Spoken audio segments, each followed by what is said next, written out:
सलाहुद्दीन अयूबी से पूछा गया, आपको कभी हंसते हुए नहीं देखा।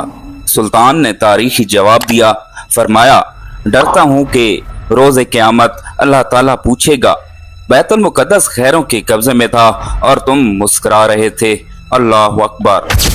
वो 1138 में मौजूदा इराक के शहर तकरीत में पैदा हुए। उनकी ज़ेर क़यादत अयूबी सल्तनत ने मिस्र, शाम, यमन, इराक, हजाज और दियार बाकर पर हुकूमत की।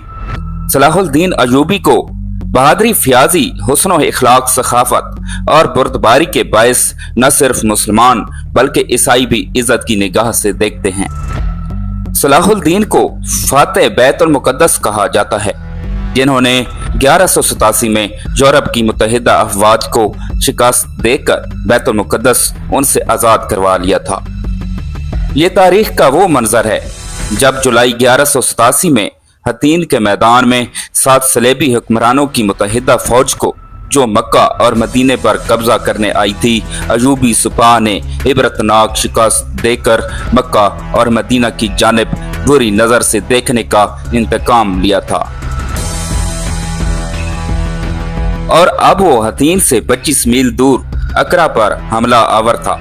सलाहुद्दीन अयूबी ने यह फैसला इसलिए किया था कि अकरा सलेबियों का मक्का था। सुल्तान उसे तीख करके मस्जिद अक्सा की बेहुरमती का इंतकाम लेना चाहता था। दूसरे बैतुल मुक़द्दस से पहले सुल्तान अकरा पर इसलिए भी कब्जा चाहता था कि सलेबियों के हौसले पस्त हो जाएं और वो जल्द हथियार डाल दें। चुनांचे उसने मजबूत दिफा के बावजूद अकरा पर हमला कर दिया और 8 जुलाई 1187 को अकरा अयूबी अफवाज के कब्जे में था। इस मार्के में सलेबी इंटेलिजेंस का सरबराह हरमन भी गिरफ्तार हुआ, जिसे फरार होते हुए एक कमांडर ने गिरफ्तार किया था। हतीन की फतेह के बाद सलाहुद्दीन ने बैतुल मुक़द्दस की तरफ रुख किया। एक हफ्ता तक खूनरेज जंग के बाद ईसाइयों ने हथियार डाल दिए और रहम की दरखास्त की। बैतुल मुक़द्दस पूरे 91 साल बाद दोबारा मुसलमानों के कब्जे में आया और तमाम फ़लस्तीन से मसीही हुकूमत का खात्मा हो गया। बैतुल मुक़द्दस की फतेह सलाहुद्दीन अयूबी का अजीमुल शान कारनामा था। उसने मस्जिद अक्सा में दाखिल होकर नूरुद्दीन संगी का तैयार करदा मिंबर अपने हाथ से मस्जिद में रखा। इस तरह नूरुद्दीन की ख्वाहिश उसके हाथों पूरी हुई। सलाहुद्दीन अयूबी ने बैतुल मुक़द्दस में दाखिल होकर वो मुजालिम नहीं किए जो उस शहर पर कब्जे के वक्त ईसाई अफवाज ने किए थे। सलाहुद्दीन अयूबी एक मिसाली फातेह की हैसियत से बैतुल मुक़द्दस हुआ। उसने ज़र फदिया लेकर हर ईसाई को अमान दे दी और जो गरीब फदिया नहीं अदा कर सके उनके फदिये की रकम सलाहुद्दीन और उसके भाई मलिक आदिल ने खुद अदा की। बैतुल मुक़द्दस पर कब्जा के साथ यरूशलेम की वो मसीह हुकूमत भी खत्म हो गई जो फ़लस्तीन में 1099 से कायम थी। उसके बाद जल्द ही सारा फ़लस्तीन मुसलमानों के कब्जे में आ गया। जब बैतुल मुक़द्दस पर कब्जा की खबर यूरोप पहुंची तो सारे यूरोप में कहराम मच गया। हर तरफ लड़ाई की तैयारियां होने लगी। जर्मनी, इटली, फ्रांस और इंग्लिस्तान से फौजों पर फौजें फ़लस्तीन रवाना होने लगी। इंग्लिस्तान का बादशाह रचर्ड, जो अपनी बहादुरी की वजह से शेर दिल मशहूर था, और फ्रांस का बादशाह फिलिप अपनी अपनी फौजें लेकर फ़लस्तीन पहुंचे। यूरोप की इस मुत्तहिदा फौज की तादाद 6 लाख थी। ये लश्कर यूरोप से रवाना हुआ और उक्का की बंदरगाह का मुहासरा कर लिया। अगरचे सुल्तान सलाहुद्दीन ने तनहा उक्का की हिफाजत के तमाम इंतजामात मुकम्मल कर लिए थे, लेकिन सलेबियों को यूरोप से मुसलसल कमक पहुंच रही थी। एक मार्के में 10,000 ईसाई कत्ल हुए, मगर सलेबियों ने मुहासरा जारी रखा। लेकिन चूंकि किसी और इस्लामी मुल्क ने सुल्तान की तरफ दस्त तावन न बढ़ाया, इसलिए सलेबी नाकाबंदी की वजह से अहले शहर और सुल्तान का ताल्लुक टूट गया और सुल्तान बावजूद पूरी कोशिश के मुसलमानों को कमक ना पहुंचा सका। तंग आकर अहले शहर ने अमान के वादा पर शहर को ईसाइयों के हवाले कर देने पर आमादगी जाहिर की।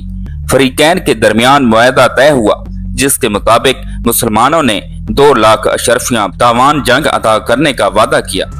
सलेब आजम 500 ईसाई कैदियों की वापसी की शर्त तय करते हुए मुसलमानों ने हथियार डाल दिए। मुसलमानों को इजाजत दे दी गई वो तमाम माल और असबाब लेकर शहर से निकल जाएं, लेकिन रिचर्ड ने बदअहदी की और मैसूरीन को कत्ल कर दिया।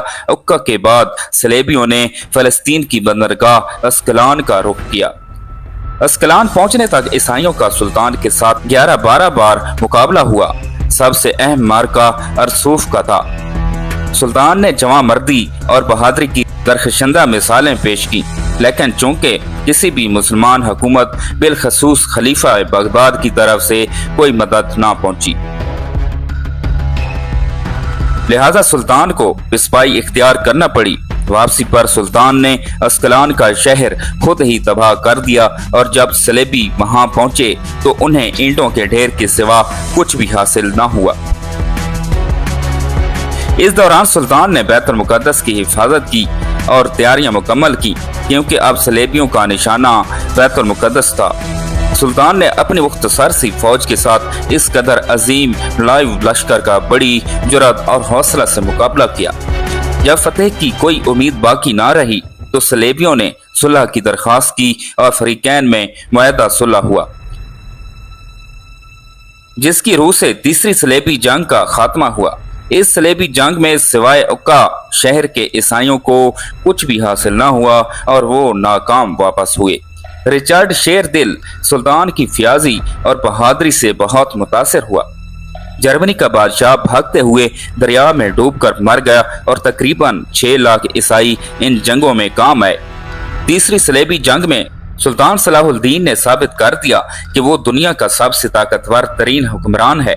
मसीहियों से सुलह हो जाने के बाद सलाहुद्दीन ने ईसाइयों को बैतुल मुकद्दस की ज़ियारत की इजाजत दे दी। 599 में सलाहुद्दीन इंतकाल कर गया। उसे शाम के मौजूद दारुल हुकूमत दमिश्क की मशहूर ज़माने अमवी मस्जिद की निवाह में सुपर्द खाक किया गया। सलाहुद्दीन ने कुल 20 साल की हुकूमत की। मौजूदा दौर के एक अंग्रेज मोरखलैंड पोल ने भी सुल्तान की तारीफ की और लिखता है कि उसके हम असर बादशाहों और उसमें एक अजीब फर्क था। बादशाहों ने अपने जाहो जलाल के सबब इज्जत पाई। फी ज़माना उम्मत मुसलमा में दूर दूर तक ऐसे हुक्मरान की झलक भी नजर नहीं आती। फलस्तीन के मौजूद हालात के देखते हुए एक और अजूबी की अशद जरूरत है। दूर तक ऐसे हुक्मरान की झलक भी नजर नहीं आती। फलस्तीन के मौजूद हालात के देखते हुए एक और अजूबी की अशद जरूरत है।